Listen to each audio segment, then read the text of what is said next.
Oi, pessoal, eu sou a Luna. Hoje irei começar um projeto contendo 6 livros. A série A Mediadora, da Meg Cabot. Espero que vocês gostem desse livro. Iremos começar com o livro 1, A Terra das Sombras, que irá apresentar a nossa heroína em terras desconhecidas, já que ela precisou fazer uma mudança em sua vida. Sem mais delongas, A Terra das Sombras. Capítulo 1. Disseram que lá havia palmeiras. Eu não acreditei, mas foi o que me disseram. Disseram que já do avião eu poderia vê-las.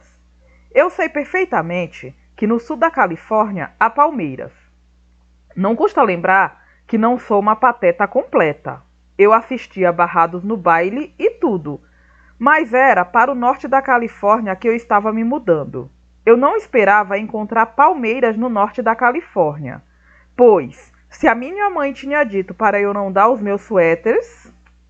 Não, senhora, disse ela. Você vai precisar deles. Das suas capas também. Lá pode fazer frio. Talvez não como em Nova York, mas bem friozinho. Por isso é que eu estava usando minha jaqueta de couro preto no avião.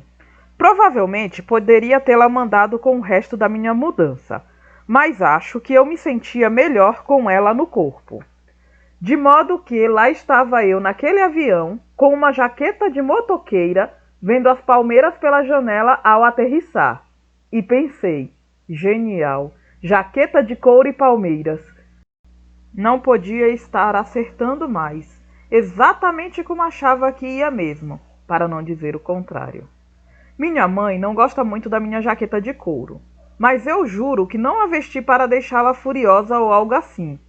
Não fiquei aborrecida com o fato de ela ter decidido casar com um sujeito que vive a 4.800 quilômetros de distância, me obrigando a sair do colégio no meio do segundo ano, a abandonar a melhor, no fundo a única, amiga que tive desde o jardim de infância, a deixar a cidade onde vivi todos os meus 16 anos.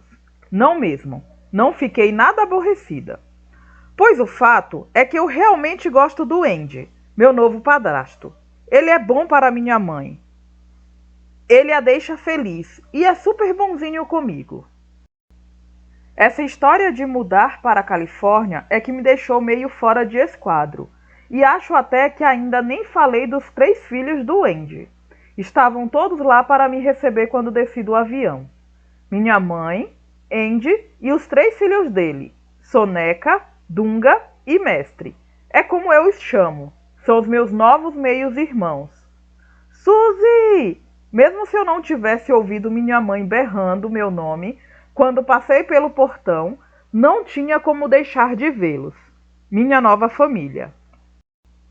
Andy fazia os 2 menores segurarem aquele enorme cartaz dizendo: "Seja bem-vinda, Susana." Todos os passageiros que saíam do avião passavam por ali e ficavam dizendo: "Olha só que gracinha!" e sorrindo para mim com aquele olhar enjoativo. É isso aí. Não podia mesmo estar acertando mais. Estou acertando horrores. Tudo bem, fui dizendo enquanto me aproximava depressinha da minha nova família. Agora podem abaixar isso aí? Mas a minha mãe estava preocupada demais em me abraçar para prestar atenção. Ficava dizendo: "Minha Suzinha." Eu odeio quando alguém que não seja minha mãe me chama de Suzinha. De modo que fui logo tratando de fulminar os garotos com um olhar bem malvado, para que não alimentassem qualquer esperança. Eles ficavam só rindo para mim por cima daquele cartaz imbecil. Dunga por ser boboca demais, Mestre por quê? Bem, ele até que podia estar contente mesmo de me ver. O Mestre tem dessas esquisitices. Soneca, o mais velho, ficava lá parado com ar de sono. Ora, como foi de viagem, guria? Andy tirou a mochila do meu ombro e botou no dele. Visivelmente estranhou o peso. Uau! O que é que você está trazendo aqui? Não sabia que é considerado crime contrabandear hidrantes de Nova York para outros estados? Eu sorri para ele. Andy é aquele tipo de pateta grandalhão, mas é um pateta legal. Não podia ter a menor ideia do que é crime no estado de Nova York, pois só esteve lá umas 5 vezes. E por sinal foi o suficiente para convencer a minha mãe a se casar com ele. Não é um hidrante, eu disse, é um parquímetro. E ainda tenho mais 4 malas. 4? Andy fingiu que estava espantado. Você por acaso pensa que está fazendo uma mudança? Não sei se já disse que o Andy se acha o maior comediante. Só que não é. Ele é carpinteiro. Suzy, disse o mestre todo entusiasmado. Você reparou que na aterrissagem a cauda do avião sacudiu um pouco? Foi uma corrente de ar ascendente. Acontece quando uma massa de ar que se move em grande velocidade vai de encontro a uma contracorrente de vento com velocidade igual ou maior. Mestre, o filho menor do Andy tem 12 anos, mas parece que tem uns 40. Na festa do casamento, ficou quase o tempo todo me falando de mutilação de cabeças de gado importadas e que a tal Área 51 não passa de uma grande farsa do governo americano, que não quer que a gente saiba que não estamos sós neste universo. Puxa, Suzinha, minha mãe repetia, estou tão feliz por ter vindo, você vai adorar a casa. No início não parecia que era a nossa casa, mas agora que você está aqui, espere só até ver o seu quarto. Andy deixou uma gracinha. Antes de se casarem, Andy e minha mãe passaram semanas procurando uma casa que tivesse pelo menos um quarto para cada filho. Finalmente, se decidiram por aquela enorme casa na colina de Carmel, que só puderam comprar porque estava no estado lamentável, e a firma de construção para a qual o Andy costuma trabalhar a reformou por um preço super camarada. Há dias, minha mãe vinha falando sobre o meu quarto, que ela jurava ser o mais bonito da casa. Que vista, dizia ela toda hora. Da sacada do seu quarto dá para ver o mar. Puxa, Suzy, você vai adorar. Eu sabia mesmo que ia adorar. Exatamente como adoraria trocar o Bagel de Nova York por brotos de alfafa, o metrô pelas pranchas de surf e tudo mais. Não sei bem como nem porquê, mas Dunga conseguiu abrir a boca e perguntou com aquela voz abobalhada. Gostou do cartaz? Nem consigo acreditar que ele tenha a mesma idade que eu, mas não dava mesmo para esperar outra coisa. Ele está na equipe de luta livre. A única coisa em que consegue pensar, pelo que pude perceber quando tive que ficar sentada ao seu lado na festa do casamento, fiquei sentada entre ele e o mestre. Dá para sentir como a conversa fluiu. É em chaves de pescoço e shakes de proteína para ganhar massa muscular. É mesmo. Grande cartaz, respondi, arrancando-o das suas manoplas e virando-o de cabeça para baixo para ninguém mais ler os dizeres. Podemos ir agora? Quero pegar minhas malas antes que alguém tenha a mesma ideia. Claro, claro, disse mamãe, dando-me um último abraço. Puxa, estou tão contente de te ver. Você está tão bem. Foi então que ela disse, embora estivesse na cara que não queria dizer, mas disse mesmo assim, baixinho, para ninguém mais ouvir. Pensei que já tivesse falado com você sobre a jaqueta, Suzy, e achei que você tinha jogado fora esses jeans. Eu estava usando meus jeans mais velhos, os que são furados nos joelhos. Combinavam perfeitamente com a minha camiseta de seda preta e minhas botas de zíper. Aquela combinação dos jeans e botas com minha jaqueta preta de motoqueira e minha mochila das Forças Armadas me faziam parecer uma adolescente rebelde fugindo de casa num filme de televisão. Mas, puxa, para atravessar o país no avião durante 8 horas, a gente tem mais é que se sentir confortável. Foi o que eu disse, e minha mãe revirou os olhinhos e deixou para lá. É o lado bom da minha mãe. Ela não fica insistindo como outras mães. Soneca, Dunga e Mestre não têm ideia de como são sortudos. Tudo bem, concordou ela. Vamos pegar sua bagagem. E levantando novamente a voz chamou. Vamos, Jake! Vamos pegar as coisas da Suzy!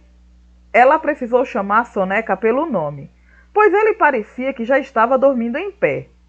Uma vez, perguntei à minha mãe se o Jake, que já está adiantado no colegial, sofre de narcolepsia ou é viciado em alguma droga, e ela estranhou que eu estivesse dizendo aquilo. É que o cara fica lá piscando o tempo todo sem falar com ninguém. Espera aí, não é verdade. Uma vez ele realmente me disse uma coisa.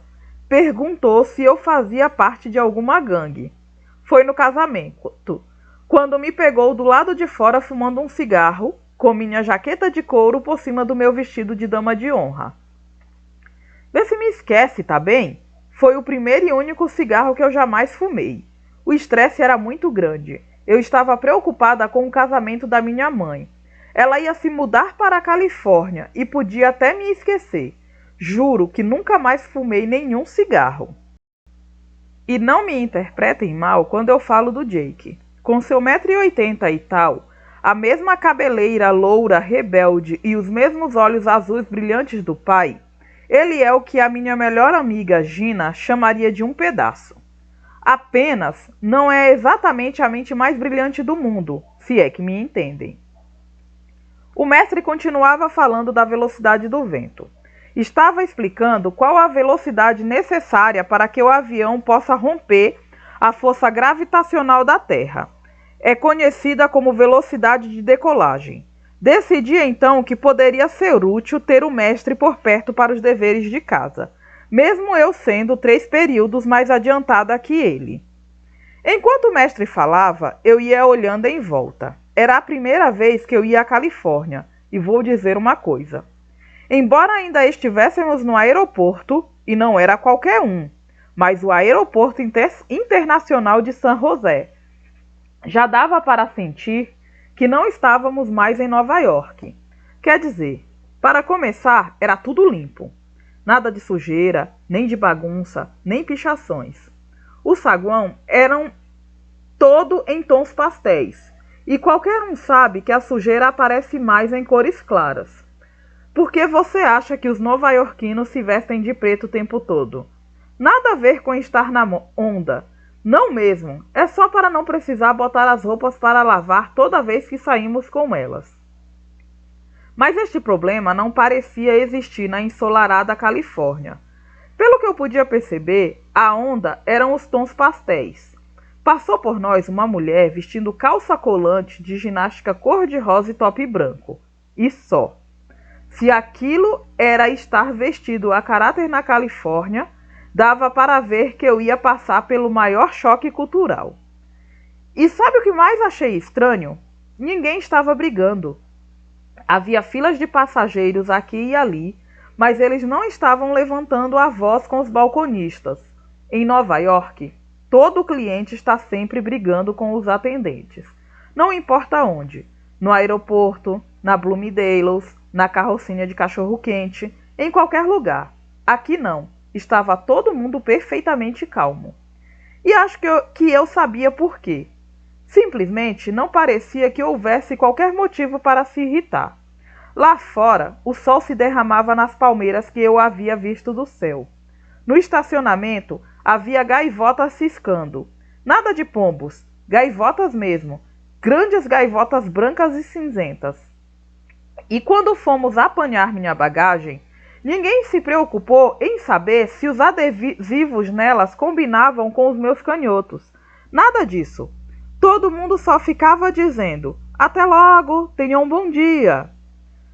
Completamente irreal. Antes de eu viajar, a Gina, ela era a minha melhor amiga no Brooklyn. Bem, na verdade, a minha única amiga.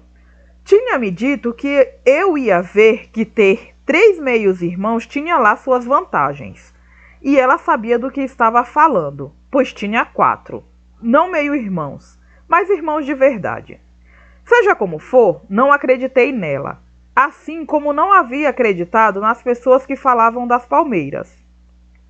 Mas quando o Soneca pegou 2 malas minhas e o Dunga pegou as outras 2 e eu não precisei carregar absolutamente nada, pois o Andy já estava com a minha mochila de mão, Finalmente eu entendi do que ela estava falando. Os irmãos podem ter sua utilidade. Podem carregar o que é pesado, mesmo, como se não fosse nada. Afinal, eu tinha feito minhas malas e sabia o que havia nelas. Não estavam nada leves.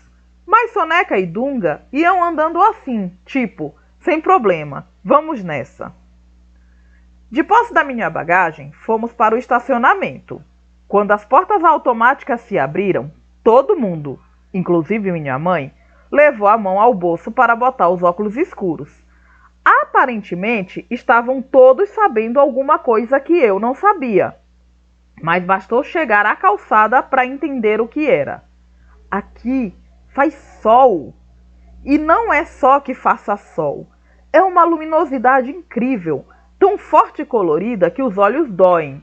Eu também tinha os meus óculos escuros. Estavam em algum lugar, mas como estava fazendo uns 5 graus e caindo chuva de granizo quando eu saí de Nova York, nem me passou pela cabeça deixá-los à mão. Quando a minha mãe me disse que nós íamos nos mudar, ela e Andy decidiram que era mais fácil ela se mudar, pois tinha só uma filha e trabalhava como repórter de televisão, do que ele, que tinha 3 filhos e um negócio próprio. Ela me explicou que eu ia adorar o norte da Califórnia. É lá que foram feitos todos aqueles filmes da Goldie Hawn e do Chevy Chase, disse ela. Eu gosto da Goldie Hawn e do Chevy Chase, mas não sabia que eles tinham feito algum filme juntos.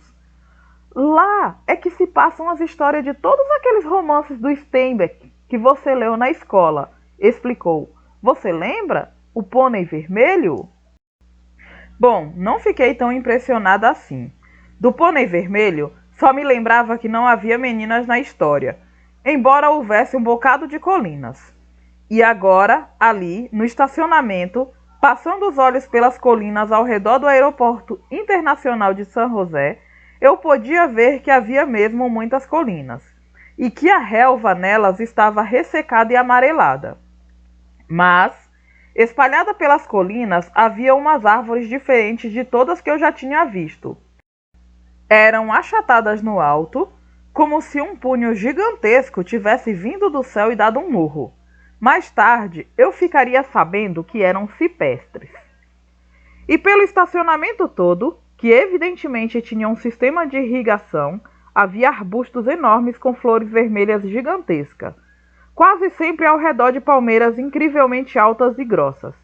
Depois, olhando melhor as flores, eu descobriria que eram hibiscos, e os estranhos besouros que ficavam pairando em volta com um zumbido não eram besouros coisa nenhuma, mas beija-flores. Claro, disse minha mãe quando eu observei isto. Eles estão em toda parte. Lá em casa nós temos bebedouros para eles. Se quiser, você pode pendurar um na sua janela também.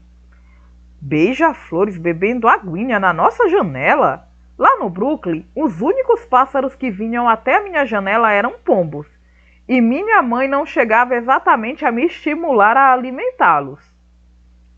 Meu momento de alegria com os beija-flores foi interrompido quando o Dunga, de repente, anunciou que ia dirigir e se encaminhou para o assento do motorista do enorme utilitário de que nós nos aproximávamos.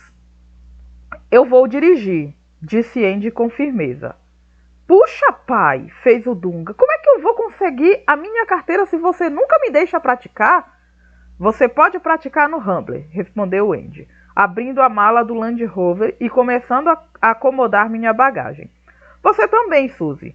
Fiquei espantada. Eu também o quê? Você pode praticar direção no Rambler, mas só tendo ao lado alguém que tenha carteira de motorista, respondeu ele, sacudindo o dedo indicador na minha direção. Eu pisquei para ele. Não sei dirigir, disse. Dunga soltou uma gargalhada que parecia um relincho. Você não sabe dirigir? E com o cotovelo ele cutucou o Soneca, que estava recostado na lateral do carro, com o rosto voltado para o sol. Olha aí, Jake, ela não sabe dirigir. Não é tão incomum assim que o nova-iorquino não tenha carteira de motorista, Brad, disse o mestre. Você não sabe que Nova York tem o tráfego mais pesado de todo o país? Com uma população de mais de 13 milhões de pessoas num perímetro de 6.400 quilômetros que vai até Connecticut, passando por Long Island, e que sua ampla malha de metrô, ferrovias e ônibus atende a 1 bilhão e 700 milhões de usuários anualmente? Todo mundo ficou olhando para o mestre, até que minha mãe conseguiu dizer modestamente: eu nunca ando de carro na cidade. Andy fechou a porta da traseira do Land Rover. Não se preocupe, Suzy, disse ele. Vamos te matricular sem demora numa autoescola. Num piscar de olhos você vai se equiparar ao Brad. Eu olhei para a Dunga. Jamais teria imaginado que alguém pudesse dizer que eu ainda precisava me equiparar ao Brad em alguma coisa. Mas dava para ver que muitas surpresas ainda me esperavam. As palmeiras tinham sido apenas o começo. No trajeto para casa, que ficava bem a 1 hora do aeroporto, e 1 hora que não passava nada rápido, espremida que eu estava entre o Dunga e o Soneca, com o mestre empoleirado em cima da minha bagagem lá atrás, e sem parar de discorrer sobre as maravilhas do departamento de trânsito da cidade de Nova York, eu comecei a me dar conta de que as coisas seriam diferentes, mas muito, muito diferentes do que eu imaginava, e com certeza diferentes de tudo a que eu estava acostumada. E não apenas porque eu passaria a viver do outro lado do continente, não só porque, para qualquer lado que eu olhasse, via coisas que nunca havia visto em Nova York. Quiosques de beira de estrada vendendo alcachofras e romãs a $1 a dúzia, quilômetros e quilômetros de vinhedos se enroscando infindavelmente em caramachões, plantações de limão e abacate, toda uma vegetação de um verde deslumbrante que eu nem era capaz de identificar. E por cima de tudo aquilo, um céu tão azul, tão vasto, que o enorme balão de gás que ia passando lá adiante parecia incrivelmente minúsculo, como um botão no fundo de uma piscina olímpica. E além do mais, havia o mar, que aparecia tão de repente diante dos nossos olhos, que de início eu não o reconheci, achando que era apenas mais uma plantação. Até que eu notei que aquela plantação estava brilhando, refletindo o sol e me enviando pequenas mensagens de SOS em código Morse. A luz era tão resplandecente que ficava difícil olhar sem óculos escuros. Mas lá estava ele, o Oceano Pacífico. Enorme, quase tão vasto quanto o céu. Uma coisa viva e pulsante se projetando contra uma tira de praia em forma de vírgula. Como eu era de Nova York, só muito raramente tinha visto o mar, pelo menos com praia. Fiquei mesmo de boca aberta quando o vi. Era mais forte que eu. E quando meu queixo caiu, todo mundo parou de falar, exceto Soneca, claro, que estava dormindo. Que foi? Perguntou minha mãe espantada. Que aconteceu? Nada, respondi. Eu estava sem graça. Claro que todos ali estavam acostumados a ver o mar. Iam pensar que eu era uma aberração, ficando tão impressionada com aquilo. Nada não, é só o mar. Ah, sim, disse minha mãe. É mesmo, não é lindo? Aí foi a vez do Dunga. Ondas muito maneiras, vou à praia antes do jantar. Só depois de terminar aquele trabalho, cortou o pai. Poxa, pai! Foi a deixa para minha mãe começar a fazer uma longa e detalhada descrição do colégio para qual eu ia. O mesmo que era frequentado por Soneca, Dunga e mestre. O colégio, batizado com o nome de Junípero Serra, um espanhol que chegou no século XVIII e obrigou os indígenas americanos que já viviam na região a trocar sua religião pelo cristianismo, era na realidade uma gigantesca missão construída com tijolos crus, que todo ano atraía 20.000 turistas ou coisa parecida. Na realidade, eu não estava ouvindo o que minha mãe dizia. Meu interesse pela escola sempre foi mais ou menos igual a zero. O único motivo pelo qual eu não pudera mudar-me para cá antes do Natal é que não havia vaga para mim no colégio da missão. Tive então de esperar o semestre seguinte para aparecer alguma coisa. Mas não me importei. Acabei morando com minha avó por alguns meses, o que não foi nada mal. Minha avó, além de ser uma excelente advogada criminal, é uma cozinheira de mão cheia. Eu ainda estava me recuperando da impressão causada pelo mar, que havia desaparecido por trás das colinas. Eu ficava esticando o pescoço na esperança de dar mais uma olhadela, e de repente me ocorreu, e eu disse: espera aí, quando esse colégio foi construído? No século XVIII, respondeu o mestre. As missões implantadas pelos franciscanos de acordo com as normas da Igreja Católica e do governo espanhol foram criadas não só para cristianizar os indígenas americanos, mas também para torná-los comerciantes bem preparados no contexto da sociedade espanhola. Inicialmente, a missão servia como... Século XVIII? Insisti, inclinando-me para a frente. Eu estava espremida entre o soneca, cuja cabeça já estava repousando no meu ombro, de tal modo que eu era capaz de dizer, só de respirar, que ele usava shampoo finesse. E Dunga. A Gina não tinha me dito nada sobre o espaço que os garotos são capazes de ocupar, e que não é pouca coisa não. Quando eles passam do 1,80 m de altura e podem pesar algo em torno de 90 quilos. Século XVIII? Minha mãe deve ter percebido o pânico na minha voz, pois virou-se no assento da frente e disse com sua voz suave: Suzy, nós já conversamos sobre isso. Eu te expliquei que no colégio Robert Louis Stevenson a lista de espera é de 1 ano. E você me disse que não queria ir para um colégio só de meninas, de modo que o Sagrado Coração fica descartado. E o Andy ficou sabendo de histórias terríveis de drogas e violências no colégio público aqui da região. Mas século XVIII? Insisti, já sentindo meu coração bater forte, como se estivesse correndo. Isto quer dizer que ele tem 300 anos? Não estou entendendo, disse o Andy. Já estávamos atravessando a cidadezinha de Carmel, sobre o mar, cheia de chalés pitorescos, alguns deles com telhados de palha e pequenos restaurantes e galerias de arte cheios de charme. Andy tinha de dirigir com cuidado, pois as ruas estavam cheias de carros com placas de outros estados, e não havia sinais luminosos, algo do que os moradores por algum motivo se orgulhavam. O que há de tão errado com o século XVIII? Ele quis saber. Minha mãe respondeu sem a menor inflexão na voz. Aquela voz que eu chamo de voz das más notícias. Aquela usa na televisão para noticiar desastres de aviões e assassinatos de crianças. Suzy nunca gostou muito de prédios antigos. Ah, fez o Andy. Então é provável que ela não goste da casa. Eu me agarrei no encosto de cabeça do assento dele. Por quê? Perguntei numa voz seca. Por que eu não vou gostar da casa? É claro que eu percebi o motivo assim que chegamos. A casa era enorme e inacreditavelmente bonita, com direito até a torrinhas de estilo vitoriano e uma plataforma mirante no telhado. Minha mãe mandara pintá-la de azul branco e creme, e ela era cercada de grandes pinheiros frondosos e arbustos floridos por toda a parte.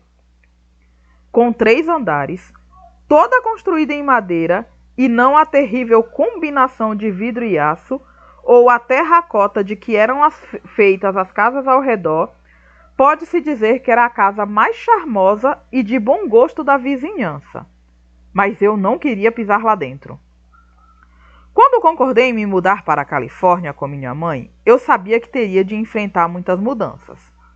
As alcachofras à beira da estrada, as plantações de limão, o mar, nada disso tinha importância. No fundo, a maior mudança seria ter de compartilhar minha mãe com outras pessoas. Desde que o meu pai morrera há 10 anos, éramos só nós duas. E eu tenho de reconhecer que gostava das coisas desse jeito. Na realidade, Se não fosse pelo fato de que o Andy tão evidentemente fazia minha mãe feliz, eu teria fincado o pé e dito não à mudança. Mas era impossível simplesmente olhar para os dois, Andy e minha mãe, e não ver logo de cara que babavam completamente um pelo outro. E que tipo de filha eu seria se dissesse nem pensar?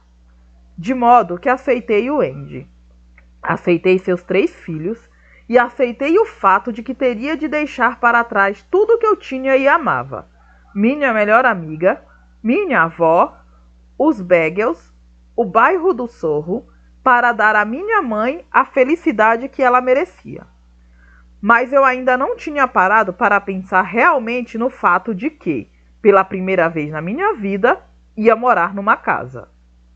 E não uma casa qualquer, e sim, como ia dizendo o Andy, cheio de orgulho, enquanto tirava minha bagagem do carro e a entregava aos filhos, um casarão que havia funcionado como estalagem no século XIX. Construído em 1849, ele aparentemente tinha uma péssima reputação na época.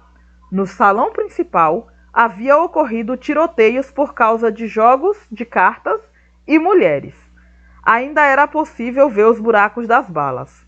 Um deles, inclusive, havia sido emoldurado pelo Andy. Ele confessava que era um pouco mórbido, mas argumentava que não deixava de ser interessante. E apostava que estávamos morando na única casa da colina de Carmel que tinha um buraco de bala feito no século XIX. Eu disse, e aposto que era verdade. Enquanto subíamos os muitos degraus até a varanda da frente, minha mãe ficava olhando para mim. Eu sabia que ela estava apreensiva com o que eu ia pensar. E eu estava mesmo meio danada com ela por não ter me avisado. Mas acho que posso entender porque ela não disse nada.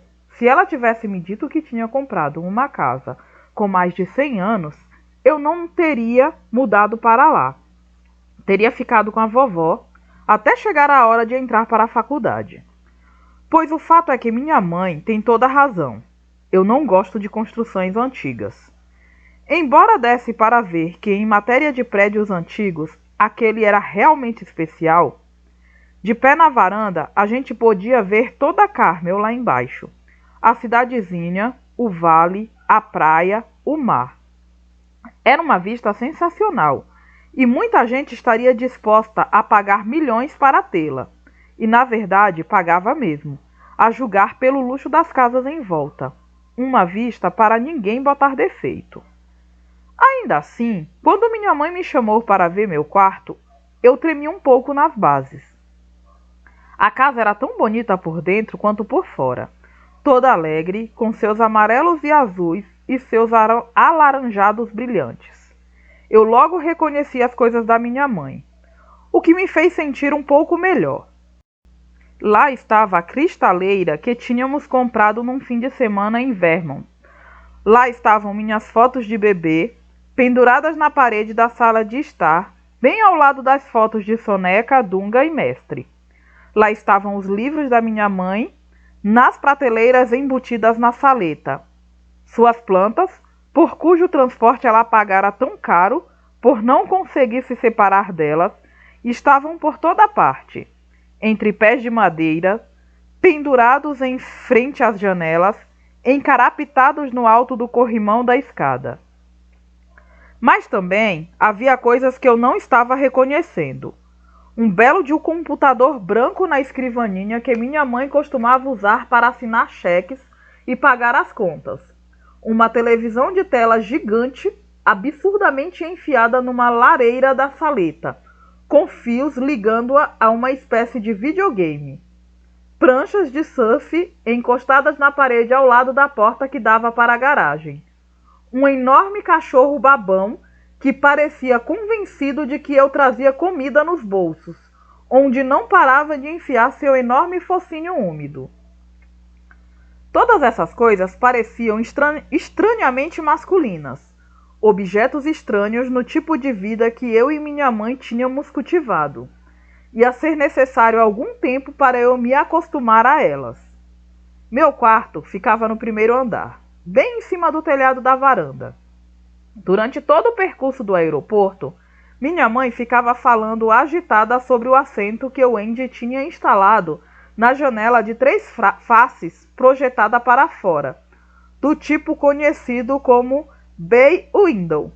A janela dava para a mesma vista que a varanda, aquela paisagem impressionante que abarcava toda a península. Era mesmo uma gracinha da parte deles me darem um quarto tão bom, o quarto com a melhor vista da casa. E quando eu vi a trabalheira que eles tiveram para que eu me sentisse em casa naquele quarto, ou pelo menos para que uma garota excessivamente feminina e fantasmagórica se sentisse em casa, não eu nunca tinha sido do tipo penteadeira com tampo de vidro e telefone cor-de-rosa.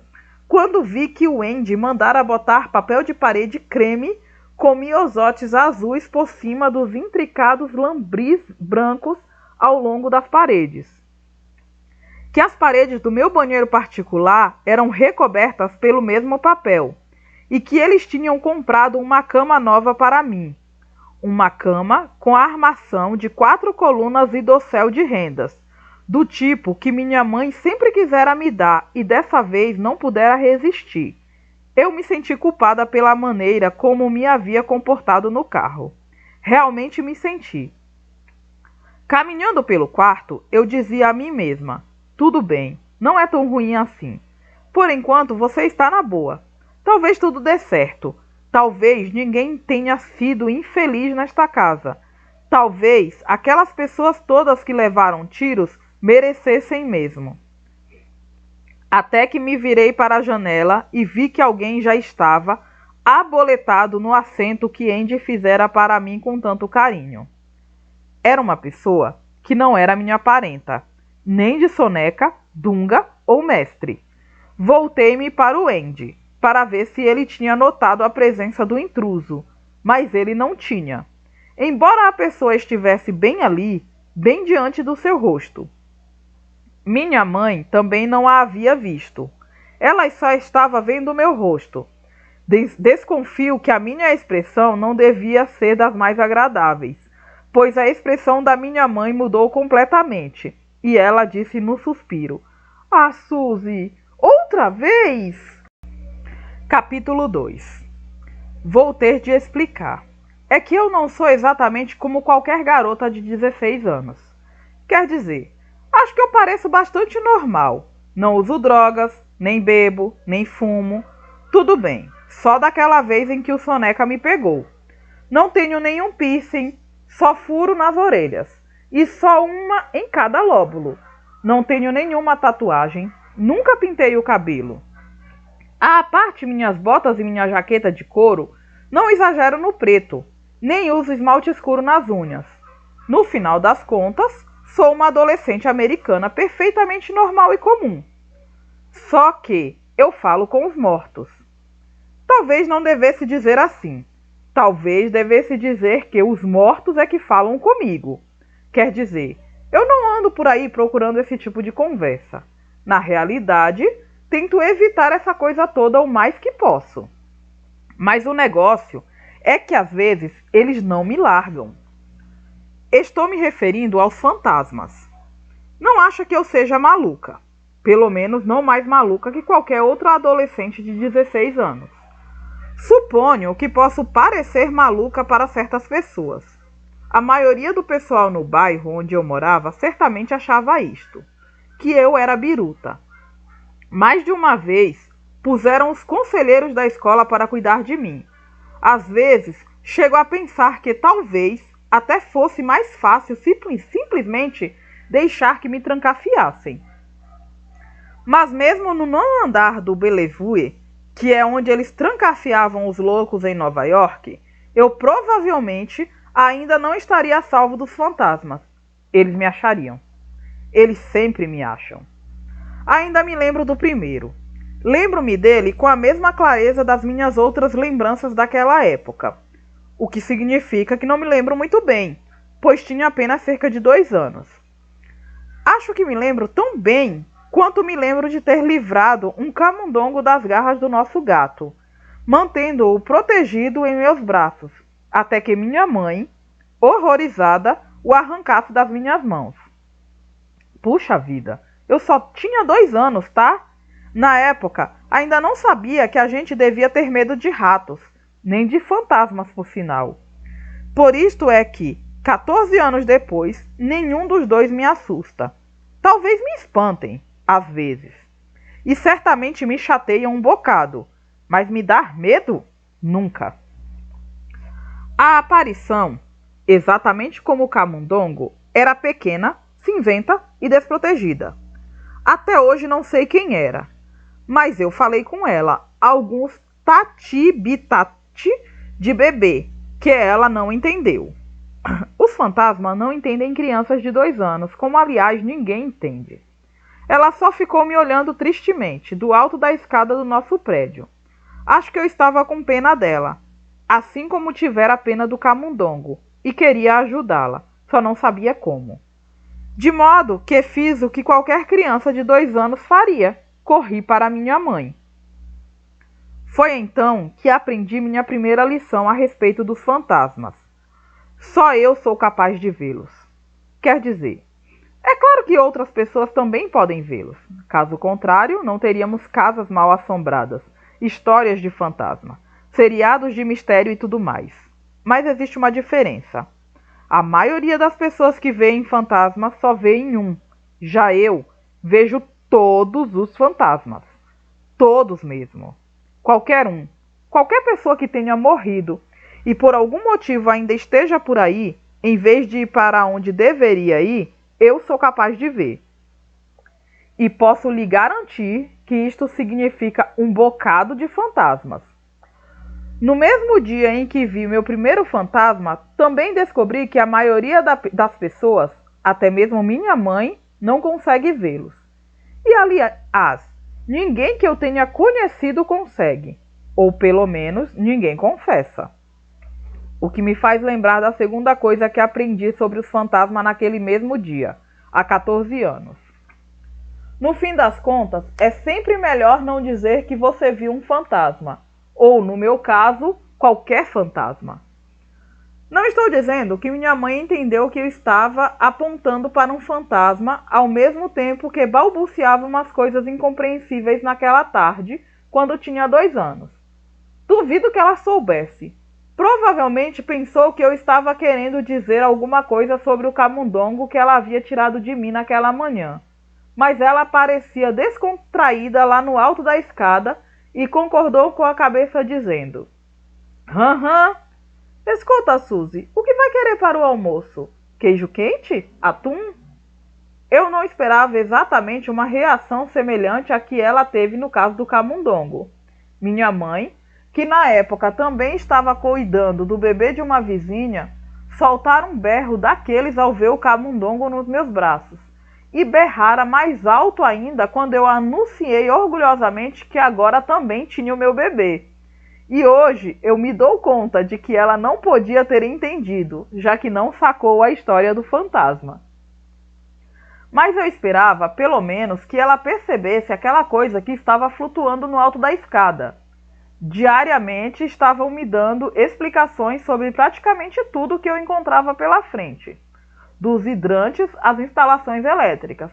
Por que não sobre aquela coisa no alto da escada? Mas quando eu estava comendo meu queijo quente, um pouco depois, entendi que minha mãe não havia explicado nada sobre aquela coisa cinzenta, porque não a tinha visto. Para ela, a coisa não estava lá. Com 2 anos de idade, isto não me pareceu absurdo. Na época, pareceu simplesmente mais uma coisa que tornava as crianças diferentes dos adultos. As crianças tinham de comer os legumes até o fim. Os adultos não precisavam. As crianças podiam andar no carrossel no parque. Os adultos não. As crianças podiam ver as coisas cinzentas. Os adultos não conseguiam. E embora eu tivesse apenas 2 anos, entendi que aquela coisinha cinzenta no alto da escada não deveria ser comentada. Não deveria ser comentada com ninguém. Nunca. E eu nunca comentei. Nunca falei com ninguém sobre o meu primeiro fantasma. nem nunca comentei com ninguém sobre as centenas de fantasmas que viria a encontrar nos anos seguintes. E no fim das contas, comentar o quê? Eu os via. Eles falavam comigo. Na maioria das vezes, eu não entendia o que eles estavam dizendo, o que queriam, e geralmente eles iam embora. Ponto final. Provavelmente, a coisa teria continuado assim indefinidamente se meu pai não tivesse morrido de repente. Isso mesmo. Simples assim. Lá estava ele um belo dia na cozinha, cozinhando e contando piadas como sempre fazia, e no dia seguinte tinha partido. E durante toda a semana que se seguia a sua morte, que eu passei na varanda em frente ao nosso prédio, esperando meu pai voltar para casa, as pessoas ficavam me dizendo a toda hora que ele nunca voltaria. Claro que eu não acreditava. E por que haveria de acreditar? Meu pai não ia voltar? Eles tinham ficado malucos. Tudo bem, ele podia ter morrido. Esta parte eu tinha pego, mas certamente ia voltar. Quem ia me ajudar com o dever de matemática? Quem ia acordar cedo comigo nos sábados para fazer waffles e ver desenhos animados? Quem ia me ensinar a dirigir quando eu tivesse 16 anos, como ele havia prometido? Meu pai podia ter morrido, mas com toda certeza eu voltaria a vê-lo. Todo dia eu estava vendo uma quantidade de pessoas mortas, por que não haveria de ver o meu pai? E no fim eu estava certa. Puxa vida, meu pai tinha morrido. Quanto a isto, não havia a menor dúvida. Ele morreu de um infarto fulminante. Minha mãe mandou cremar seu corpo e guardou suas cinzas numa antiga caneca de cerveja alemã, aquela com alça. Meu pai adorava cerveja. Ela botou a caneca numa prateleira bem alta, onde o gato não pudesse derrubá-la. E às vezes, quando achava que eu não estava por perto, eu a surpreendia conversando com ela. Isso me deixava muito triste. Quer dizer, ela não tinha culpa. Se estivesse na situação dela, sem saber o que eu sabia, provavelmente eu também conversaria com a caneca. Mas, como você vê, era aí que todas aquelas pessoas do meu quarteirão se enganavam. Meu pai estava morto, é verdade. Mas eu realmente voltei a vê-lo. Na realidade, é provável que eu o veja mais hoje em dia do que quando ele estava vivo. Quando estava vivo, ele tinha de ir para o trabalho quase todo dia. Agora que está morto, já não tem muito o que fazer, de modo que eu vejo um bocado, às vezes até demais no fundo. O passatempo favorito dele é aparecer de repente quando eu menos espero. É meio chato. Foi meu próprio pai que finalmente me explicou tudo. De modo que, num certo sentido, é bom que ele tenha morrido, pois de outra forma eu nunca ficaria sabendo. Na verdade, não é bem verdade. Certa vez, uma cartomante de tarô disse algo a respeito. Foi numa festa na escola.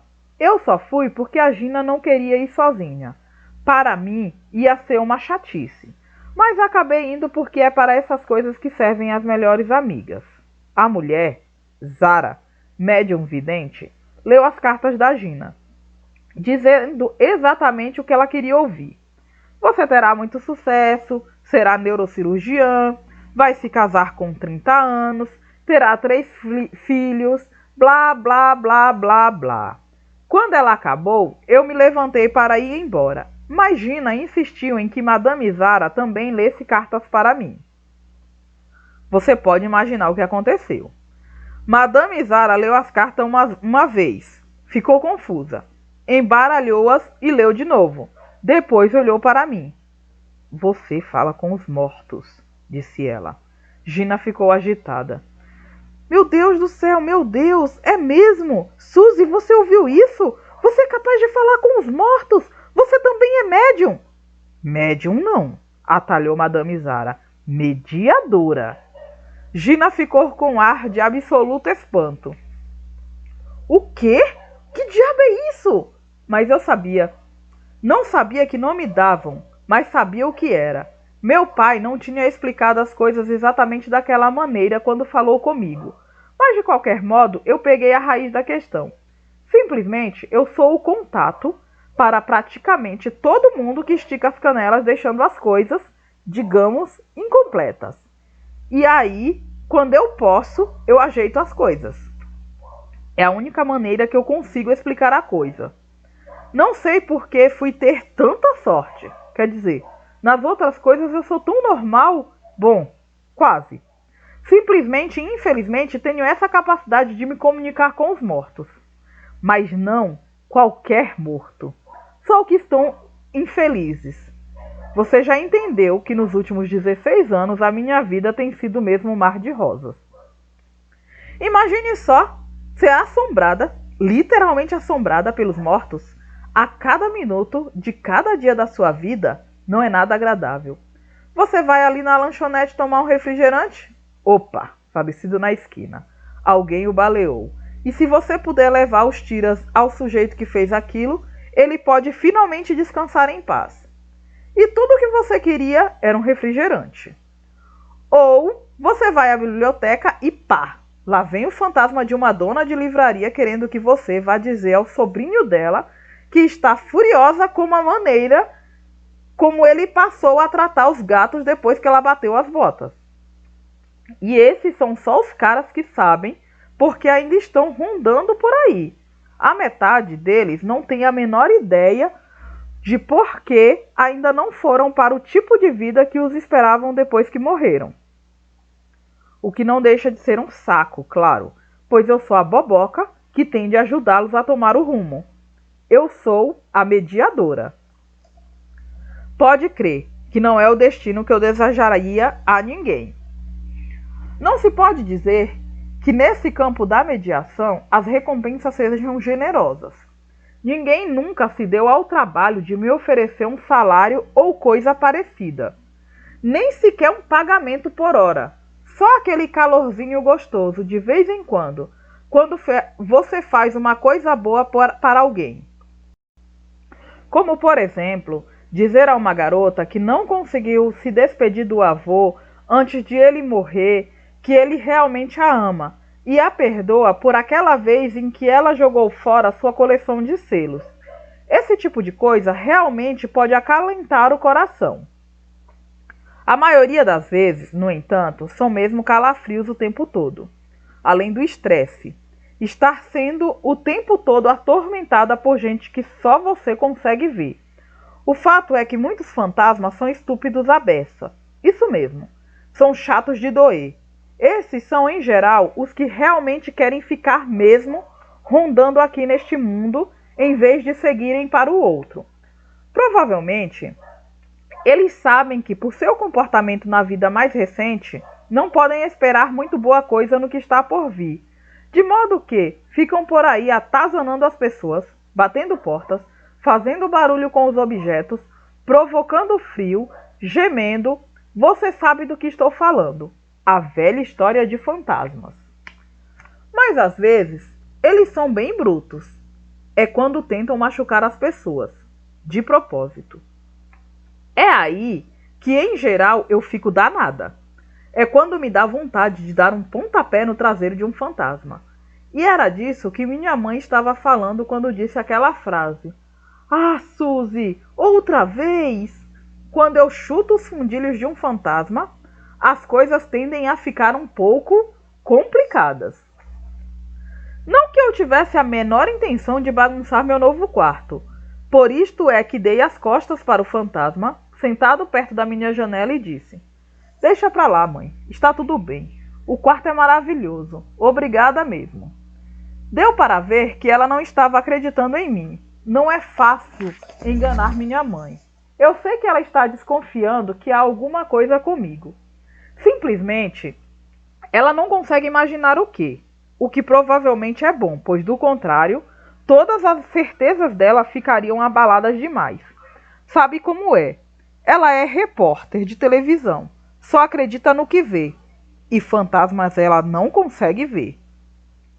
Você não imagina o quanto eu gostaria de ser como ela. Que bom que você gostou, disse ela. Eu estava meio preocupada, isto é, sabendo como você não gosta, bem, de lugares antigos. Lugares antigos são os piores para mim, porque quanto mais velha for uma construção, mais chances haverá de que alguém tenha morrido nela. e de que ele ou ela ainda estejam rondando por ali, em busca de justiça ou querendo transmitir alguma mensagem final a alguém. Para você ficar sabendo, isto resultou em alguns lances dos mais interessantes na época em que minha mãe e eu estávamos procurando apartamento na cidade. A gente entrava naqueles apartamentos que pareciam perfeitamente ok, e eu começava a dizer: não, não, de jeito nenhum, sem uma razão aparente que eu pudesse explicar. É mesmo um espanto que minha mãe não tenha me despachado depressinha para o internato. Na boa, mamãe, disse eu. Muito bom, adorei. Ouvindo isto, Andy começou a zanzar agitado pelo quarto, mostrando-me que as luzes podiam ser acesas e apagadas com palmas. Ai, meu Deus! E várias outras gracinhas que ele havia providenciado. Eu ia atrás dele, mostrando que estava encantada, mas tomando o cuidado de não olhar na direção do fantasma. Era mesmo comovente ver como o Andy queria me ver feliz, e como ele parecia querer tanto. Eu estava decidida a ser mesmo feliz, ou pelo menos tão feliz quanto é possível para uma pessoa como eu. Depois de um certo tempo, Andy já não tinha mais o que me mostrar e saiu para começar a preparar o churrasco, pois em homenagem à minha chegada, teríamos um jantar especial. Soneca e Dunga foram pegar uma onda, enquanto não chegava a hora, e Mestre, balbuciando misteriosamente alguma coisa sobre uma experiência em que estava trabalhando, meteu-se em alguma outra parte da casa, deixando-me sozinha com minha mãe. Quer dizer, mais ou menos. Está tudo bem mesmo, Suzy? Quis saber ela. Eu sei que é uma mudança muito grande, sei que é pedir muito de você. Eu tirei minha jaqueta de couro. Não sei se já disse, mas estava quente a beça para o mês de janeiro, uns 25 graus. Eu quase havia torrado no carro. Está tudo bem, mãe, respondi. Mesmo? Estou querendo dizer que pedir que você se separasse da vovó, da Gina, de Nova York, foi egoísmo meu, eu sei. Sei que as coisas não têm sido, como dizer, fáceis para você, especialmente desde que papai morreu. Minha mãe gosta de pensar que o motivo pelo qual eu não sou a adolescente tradicional do jeito que ela era quando tinha a minha idade, ela era chefe de torcida, rainha de beleza, tinha montes de namorados e coisas do tipo. É por eu ter perdido meu pai tão cedo. Ela culpa a morte dele por tudo. Desde o fato de eu não ter amigos, com exceção de Gina, até minhas eventuais demonstrações de comportamento bizarro. E acho mesmo que muitas coisas que fiz no passado podiam parecer bem bizarras. Para alguém que não soubesse por que eu estava agindo daquela maneira, ou que não pudesse ver para quem eu estava fazendo aquilo, muitas vezes fui apanhada em lugares onde não deveria estar. Algumas vezes cheguei a ser levada para casa pela polícia, acusada de invasão de propriedade, vandalismo ou arrombamento.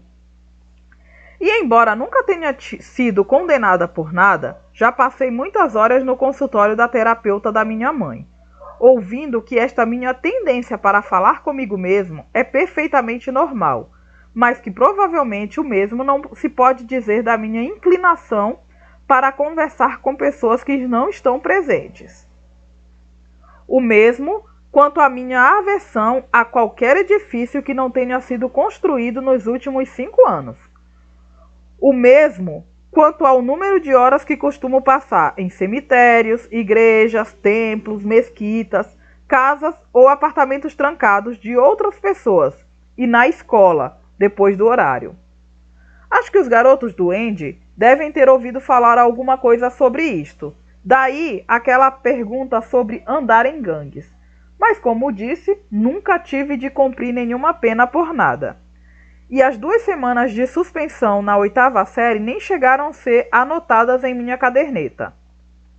De modo que não era de estranhar que minha mãe estivesse ali sentada na minha cama falando de começar de novo e coisas assim. Não deixava de ser estranho que ela o tivesse fazendo enquanto aquele fantasma estava sentado ali a alguns passos apenas, nos observando. mas não importa. Parecia que ela tinha necessidade de falar sobre como as coisas iam ser muito melhores para mim lá na Califórnia. E se era isto que ela queria, eu ia fazer tudo o que estivesse ao meu alcance para satisfazê-la. Já tinha resolvido não fazer nada que pudesse acabar me levando para a cadeia, o que já era um bom começo. Bom, fez minha mãe, já meio sem fôlego depois de todo aquele discurso para dizer que eu não ia fazer amigos se não fosse simpática. Então, se você não quer ajuda para desfazer as malas, acho que vou ver como é que o Andy está se saindo com o jantar. Além de ser capaz de construir praticamente qualquer coisa, o Andy também era um excelente cozinheiro, o que minha mãe certamente não era nem de longe. Eu respondi. Isso aí, mãe, faça isso. Vou só me ajeitar um pouco aqui e daqui a pouco desço. Minha mãe concordou e se levantou, mas não ia me deixar escapulir assim tão facilmente. No momento em que ia passar pela porta, voltou-se e disse, com os olhos azuis cheios de lágrimas. Eu só quero que você seja feliz, Suzinha. É a única coisa que eu sempre quis. Você acha que vai ser feliz aqui? Eu dei um abraço nela. Quando estou com minhas botinas, tenho a mesma altura que ela. Claro, mãe, respondi. É claro que eu vou ser feliz aqui. Já estou me sentindo em casa. É mesmo? Fez minha mãe fungando. Jura? Juro. E eu não estava mentindo. Pois se no meu quarto, no Brooklyn, também havia fantasmas o tempo todo, ela saiu e fechou a porta. Esperei até que não estivesse mais ouvindo os passos dela na escada e então me voltei. Ok, fui dizendo para aquela presença no assento da janela. Quem diabos é você? Capítulo 3. Se eu dissesse que o cara ficou surpreso de ser interpelado daquela maneira, estaria muito longe da ideia da reação dele. Ele não ficou apenas surpreso. Chegou até a olhar ao redor para ver se era com ele mesmo que eu estava falando. Mas é claro que a única coisa que havia atrás dele era a janela. E além dela, aquela vista inacreditável da Baía de Carmel. De modo que acabou se voltando novamente para mim e deve ter visto que meu olhar estava grudado no seu rosto, pois suspirou, "Nombre de Dios", de um jeito que provavelmente faria desmaiar a Gina, que tem um fraco por latinos. Não adianta invocar seus espíritos superiores, comuniquei-lhe, arrastando a cadeira com bordados cor-de-rosa para minha nova penteadeira e sentando-me nela de frente para o encosto. Se ainda não notou, ele não está prestando muita atenção em você. Caso contrário, não teria deixado por aqui apodrecendo todos estes anos. E então dei uma olhada mais firme nas suas roupas, que pareciam muito com algo saído do Velho Oeste. Quantos anos mesmo? Uns 150 anos? Já passou mesmo este tempo todo desde que você bateu as botas? Ele me olhou fixamente com seus olhos negros e úmidos e perguntou com uma voz rouca por falta de uso. Que quer dizer bateu as botas? Eu não pude deixar de revirar os olhos de impaciência e traduzir. Esticou as canelas, dobrou o cabo da Boa Esperança, foi desta para melhor. Quando vi por sua expressão de perplexidade que ele continuava sem entender, finalmente eu disse algo exasperada. Morreu! Ah, fez ele. Morri? Mas em vez de responder a minha pergunta, ele balançou a cabeça. Não estou entendendo, disse com ar de espanto. Não entendo como você consegue me ver. Durante todos esses anos, ninguém nunca... Claro, fui cortando, pois como você já deve estar sabendo, estou cansada de ouvir esse tipo de conversa. Olha só, os tempos mudaram um bocado, sabia? Então, qual é a sua?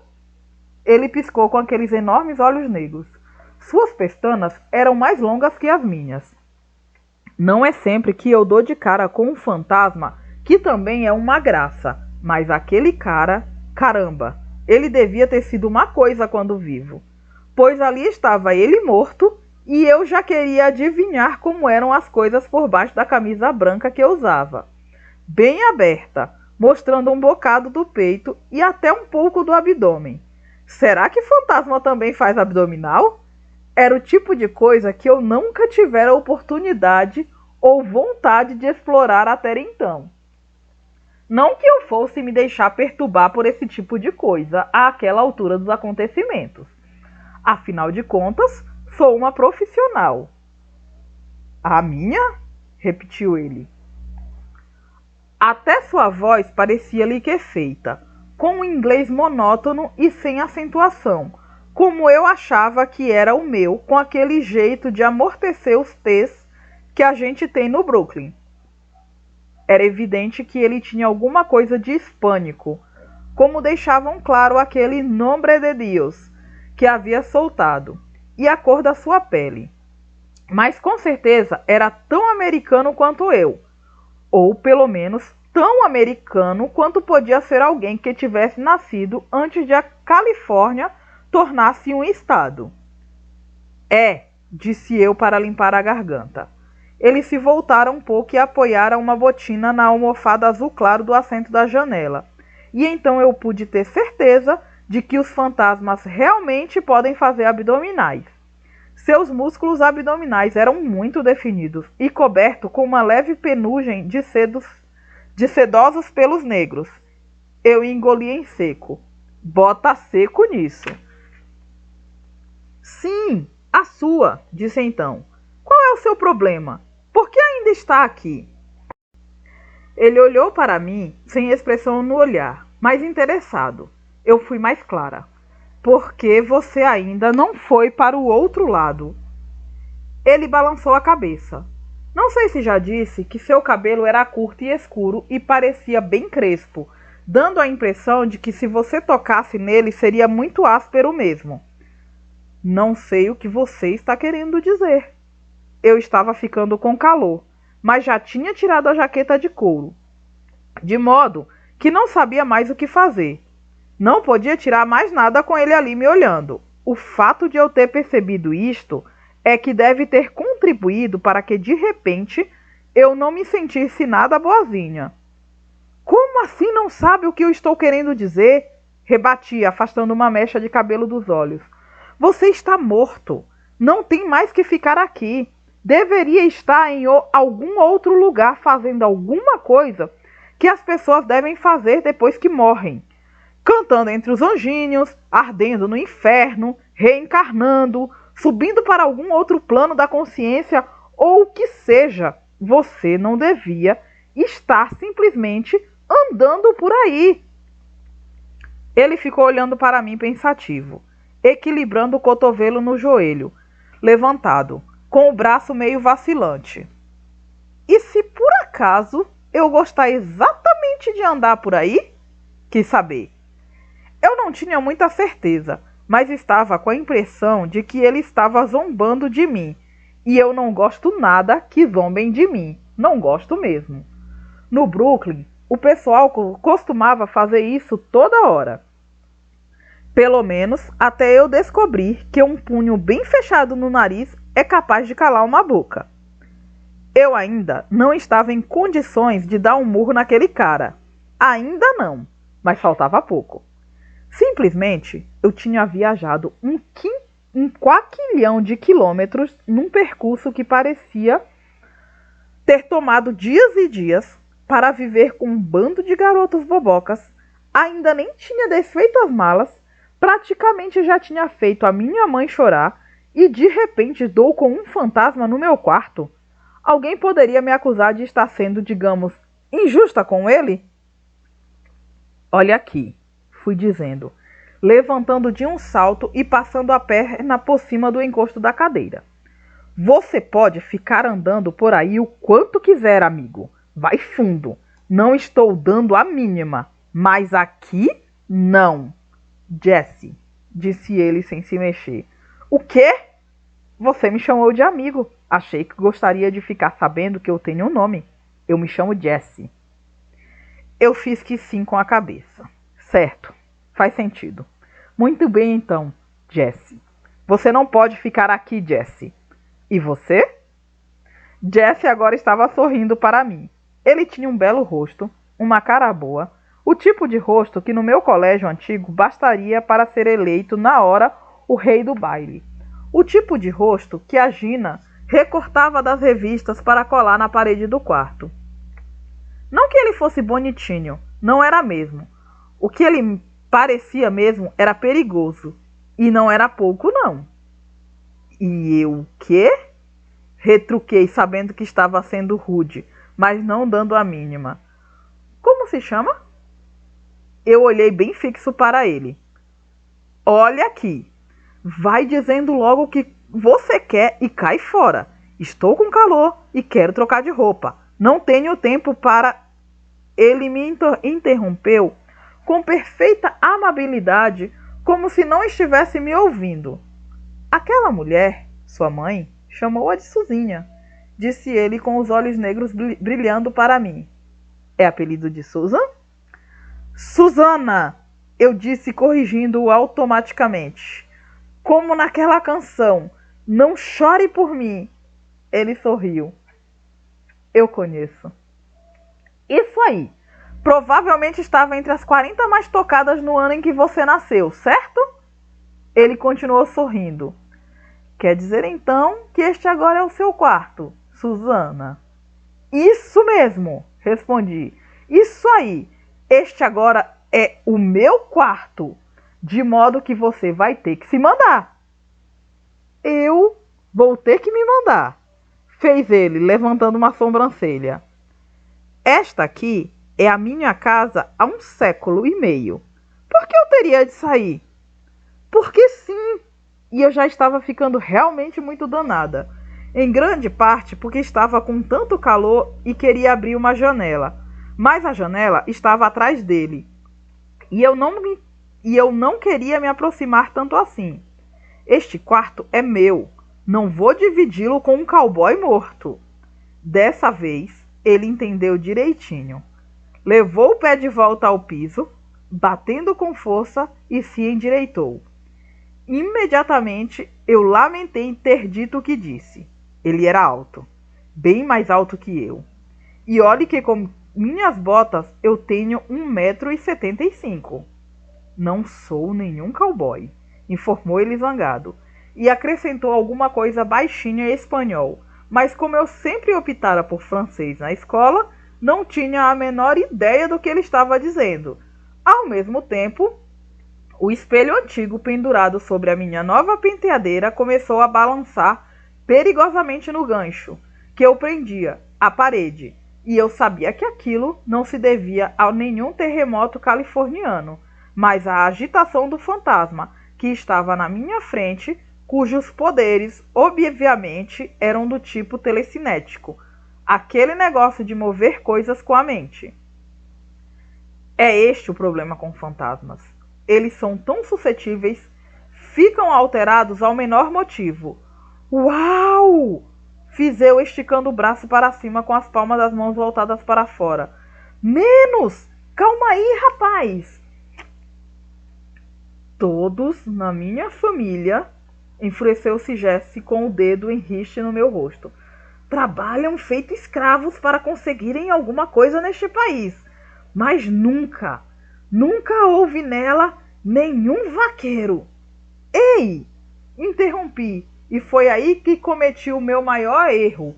Muito irritada com aquele dedo na minha cara, eu o agarrei com toda a força, torcendo sua mão e puxando-o para mim para ter certeza de que ele ia me ouvir dizer bem baixinho: pare com o espelho agorinha e tira este dedo do meu nariz. Se fizer de novo, será um dedo quebrado. Empurrei sua mão para o lado e constatei com satisfação que o espelho parara de balançar. Mas foi então que olhei para o seu rosto. Fantasmas não têm sangue. E como poderiam ter? Pois se não estão vivos, mas posso jurar que naquele momento o rosto de Jesse ficou completamente sem cor, como se cada gota de sangue que por acaso lá estivesse, tivesse se evaporado de uma hora para outra. Como não estão vivos, nem tem sangue correndo nas veias, é claro que os fantasmas também não são feitos de matéria, de modo que não fazia o menor sentido que eu tivesse conseguido agarrar o seu dedo. Minha mão devia ter atravessado ele, certo? Errado. É assim que acontece com a maioria das pessoas, mas não com pessoas como eu. Como os mediadores, não é assim. Nós vemos fantasmas, falamos com fantasmas e, se necessário, podemos perfeitamente dar um pontapé no traseiro de um fantasma. Mas eu não gosto de sair por aí dizendo isto para todo mundo. Sempre tento o máximo possível não tocar neles. E, aliás, não tocar em ninguém. Quando falham todas as tentativas de mediação e eu preciso recorrer a uma certa dose de coerção física, com um espírito recalcitrante, geralmente prefiro que ele ou ela não fique sabendo antes da hora que eu sou capaz disto. Os ataques inesperados são a melhor coisa quando estamos tratando com integrantes do outro mundo, que, como todo mundo sabe, sempre jogam sujos. Olhando para o próprio dedo, como se eu tivesse feito um buraco nele, Jesse parecia completamente incapaz de dizer o que quer que fosse. Provavelmente, era a primeira vez em que ele era tocado por alguém em 1 século e meio. O tipo da coisa que podia deixar um sujeito de cabeça zonza, sobretudo um sujeito morto. Aproveitando que ele estava atarantado, eu disse com a voz mais firme e séria do mundo. Agora ouça bem, Jesse. Este quarto é meu, entendido? Você não pode ficar aqui. Ou você me deixa ajudá-lo a ir para onde deve estar, ou vai ter de achar outra casa para assombrar. Sinto muito, mas é assim. Jesse tirou os olhos do dedo, ainda com uma expressão de quem não está absolutamente acreditando. Mas quem é você? Perguntou suavemente. Que tipo de garota é você? Ele hesitou tanto tempo antes de conseguir dizer a palavra garota, que pareceu claro que não estava certo de que fosse a palavra adequada no meu caso. Isto me deixou meio intrigada. Afinal, eu posso não ter sido a garota mais popular da escola, mas ninguém nunca negou que eu fosse mesmo uma garota. Caminhoneiros buzinavam para mim vez ou outra, e não é porque querem que eu saia da frente. Peões de obra, às vezes, dizem coisas bem pesadas quando eu passo, especialmente se estou usando minha mini saia de couro. Eu não sou feiosa, nem de jeito nenhum masculinizada. É claro que eu tinha acabado de ameaçar quebrar o dedo dele, mas vamos e venhamos. Isto não queria dizer que eu não fosse uma garota, pois vou dizer-lhe que tipo de garota eu não sou. Fui dizendo, danada da vida. O que eu não sou é o tipo de garota disposta a compartilhar o quarto com um membro do sexo oposto. Deu para entender? De modo que, ou você se arranca, ou eu vou botá-lo daqui para fora. Você decide. Vou lhe dar algum tempo para pensar. Mas quando voltar aqui, Jesse, não quero vê-lo mais. Dei as costas e saí. Não tinha outra saída. Geralmente, eu não perco discussão com fantasmas. Mas tinha a impressão de que estava perdendo aquela, e feio. Eu não devia ter sido tão ríspida com ele, nem devia ter sido rude.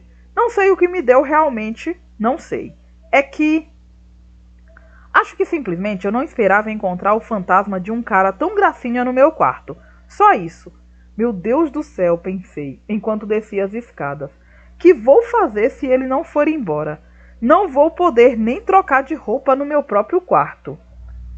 Dá um tempo para ele, começou a dizer uma voz na minha cabeça. Uma voz sobre a qual eu tomava o maior cuidado de não dizer nada à terapeuta da minha mãe. Dá um tempo para ele. Ele vai entender. Eles sempre entendem. Bom, quase sempre. Jantar na casa dos Ackermans era igualzinho a jantar em qualquer outra casa de família grande que eu conhecia. Todo mundo falava ao mesmo tempo, menos, claro, Soneca, que só falava quando alguém lhe perguntava alguma coisa. E ninguém queria tirar a mesa no fim. Programei meu cérebro para telefonar no dia seguinte para a Gina e dizer que ela estava errada. Eu não conseguia ver qual era a vantagem de ter irmãos. Eles comiam com a boca aberta e acabavam com todos os croquetes antes que eu conseguisse chegar perto de um único. Depois do jantar, resolvi que seria melhor não voltar para o quarto e deixar bastante tempo para o Jesse decidir se ia cair fora com ou sem os dentes. Não sou muito fã de violência, mas infelizmente é um dos ossos do ofício no meu caso. Às vezes, a única maneira de fazer alguém ouvir é com os punhos. Reconheço que não é uma técnica recomendada pelos manuais usados pela maioria dos terapeutas para fazer seus diagnósticos. Mas eu nunca disse mesmo que era uma terapeuta. Meu plano só tinha um problema. Era noite de sábado. Com todo o estresse da mudança, eu tinha esquecido que dia era. Numa noite de sábado comum em Nova York, eu provavelmente teria saído com a Gina, tomado o metrô para Greenwich Village para ir ao cinema ou simplesmente ficado ali pela Joe's Pizza, vendo gente passar. Posso ser uma garota da cidade grande, mas isto não quer dizer que a minha vida lá fosse cheia de glamour. Eu nunca fui convidada para sair com um garoto, fora aquele dia na quinta série em que o Daniel Bogg me chamou para patinar no gelo com ele, enquanto tocava uma música só para casais no ringue do Rockefeller Center. E aí eu morri de vergonha ao cair de cara no gelo. Mas a minha mãe não podia esperar a hora em que eu adentraria a vida social de Carmel.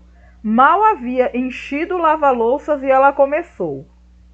Brad, o que você vai fazer hoje à noite? Tem alguma festa ou coisa assim? Quem sabe você levava a Suzy e a apresentava às pessoas? Dunga, que estava preparando um shake de proteínas, aparentemente as 2 dúzias de camarões gigantes e o bife cavalar que ele comera no jantar não eram suficientes, respondeu. É mesmo? Quem sabe se o Jake não fosse trabalhar hoje à noite?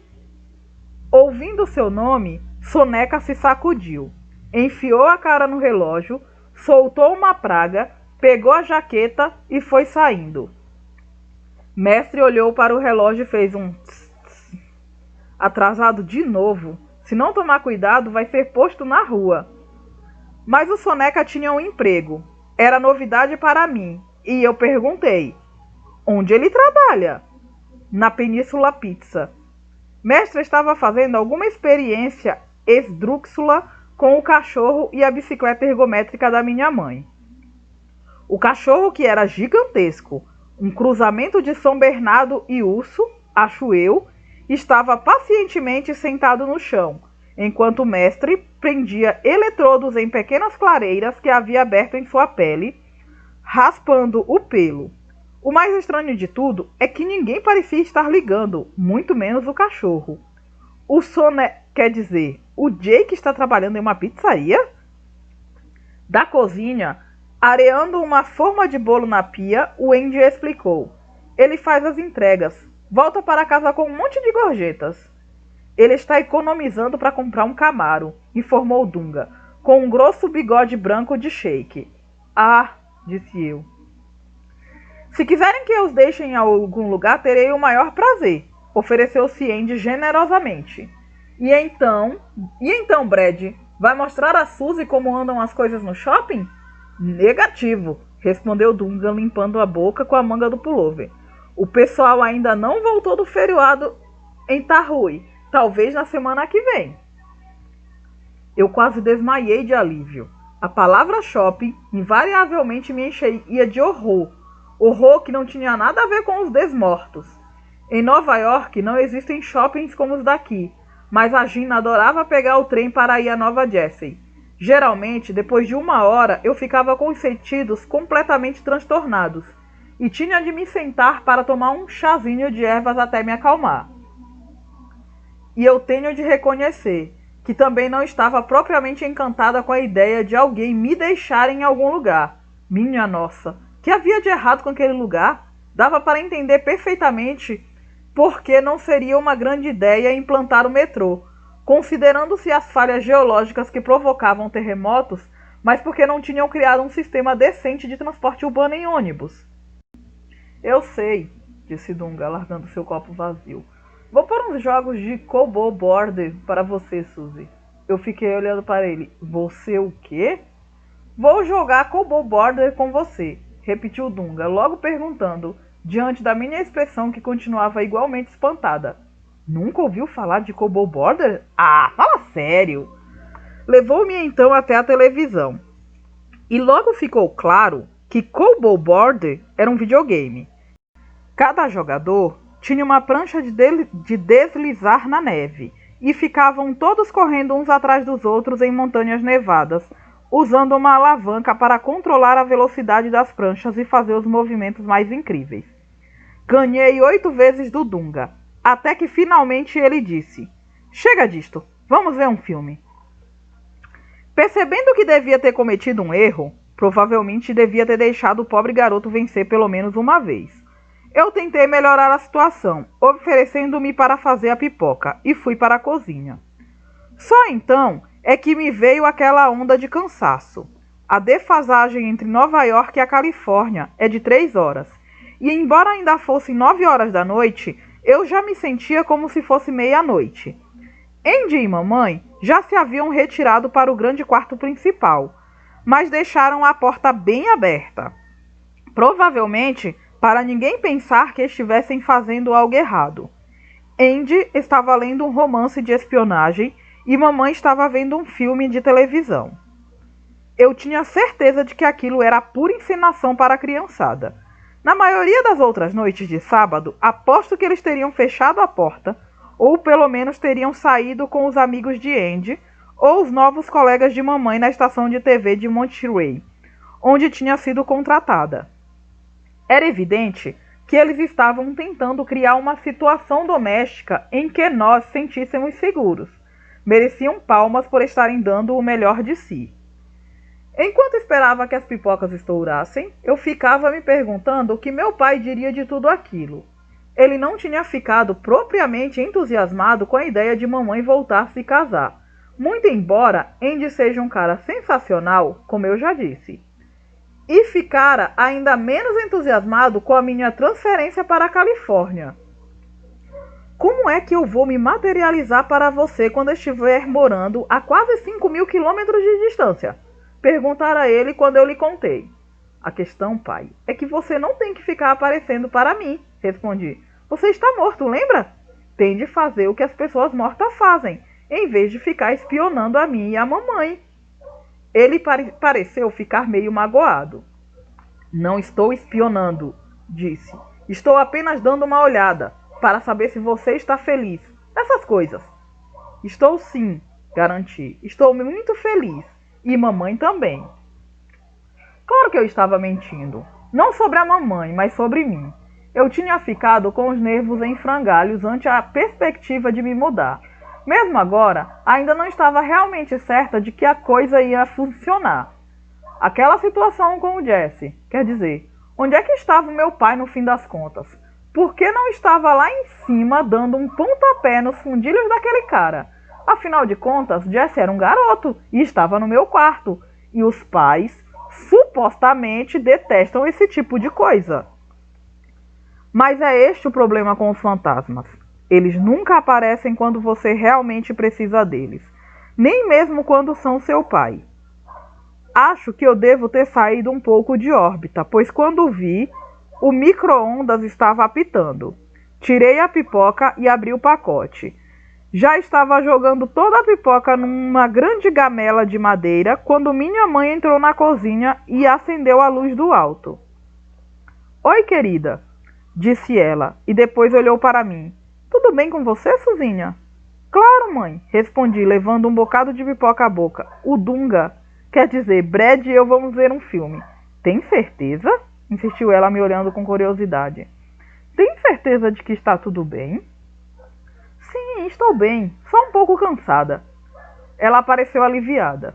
Tudo bem então, eu achava mesmo que você ia sentir o cansaço da viagem. Mas, bem, é que você parecia tão estranha quando entrou pela primeira vez no seu quarto. Sei que a cama de dossel foi um pouco de exagero, mas não consegui resistir.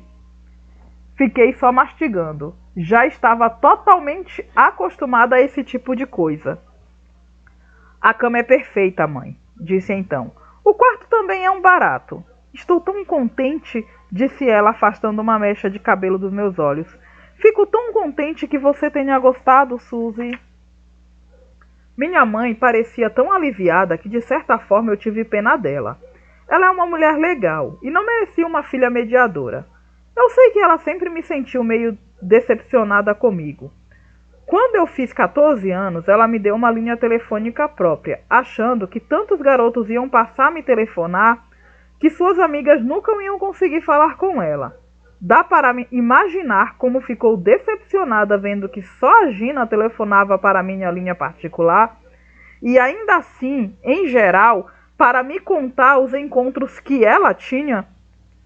Como já disse, os garotos do meu bairro nunca se interessaram muito em me convidar para sair. Pobre mamãe, ela sempre quis ter uma filha adolescente legal e normal.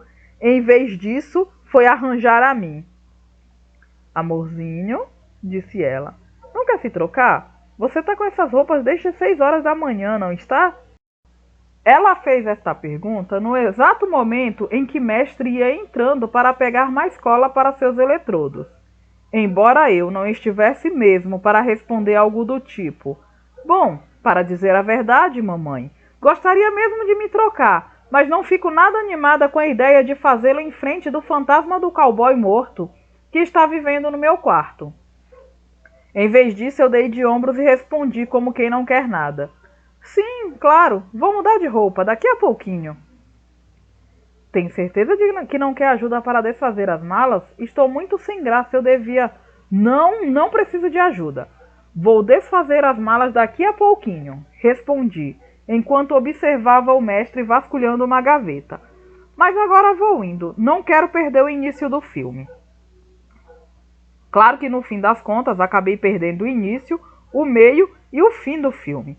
Caí no sono no sofá e só acordei um pouco depois das 11, com o Andy sacudindo meu ombro.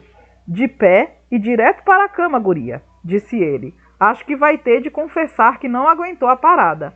Não se preocupe, o Brad não vai contar para ninguém. Eu me levantei meio zonza e fui para o quarto. Fui direto até a janela e a escancarei. Para meu alívio, não havia nenhum Jesse no meio do caminho. Isso aí, posso dizer que ainda dou conta do recado.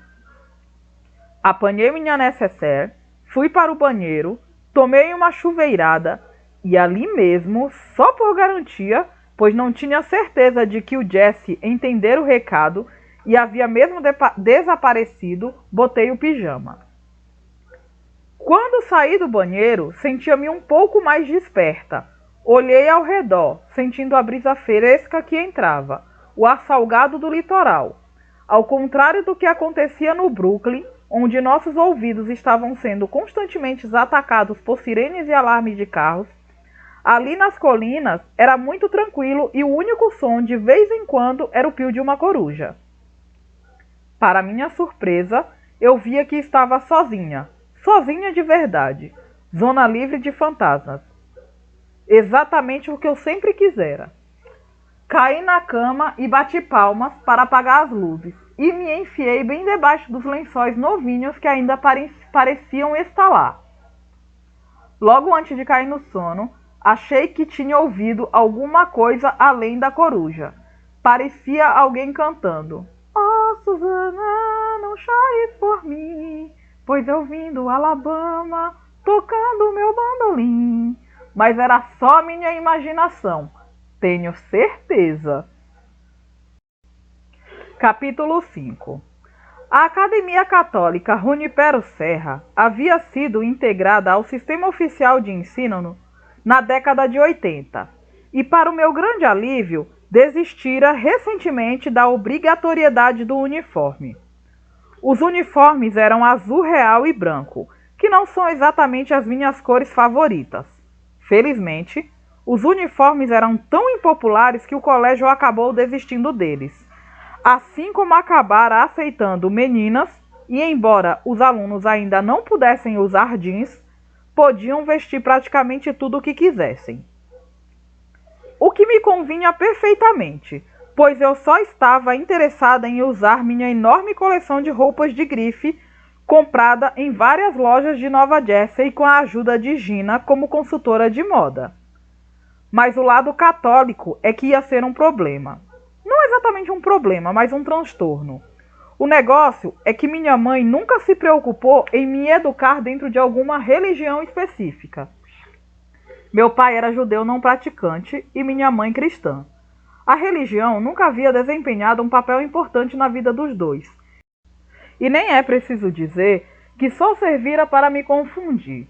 O que estou querendo dizer é que qualquer um poderia imaginar que eu tivesse uma compreensão melhor da religião do que qualquer outra pessoa. Mas a verdade é que eu não tenho a menor ideia do que acontece com os fantasmas que mando para onde deveriam ir depois de morrer. Só sei que depois que os mando para lá, eles não voltam. Nunca. Ponto final. De modo que quando minha mãe e eu chegamos à administração do Colégio da Missão na segunda-feira posterior à minha chegada à ensolarada Califórnia, eu estava bastante incomodada com o enorme Jesus crucificado por trás da escrivaninha da secretária. E, aliás, eu havia sido prevenida. Na manhã de domingo, minha mãe mostrara o colégio da janela enquanto me ajudava a desfazer as malas. "Está vendo aquela grande cúpula vermelha?" perguntou. "É a missão. A cúpula é da capela." Mestre estava ali por perto. Eu já havia notado que ele fazia isto com muita frequência.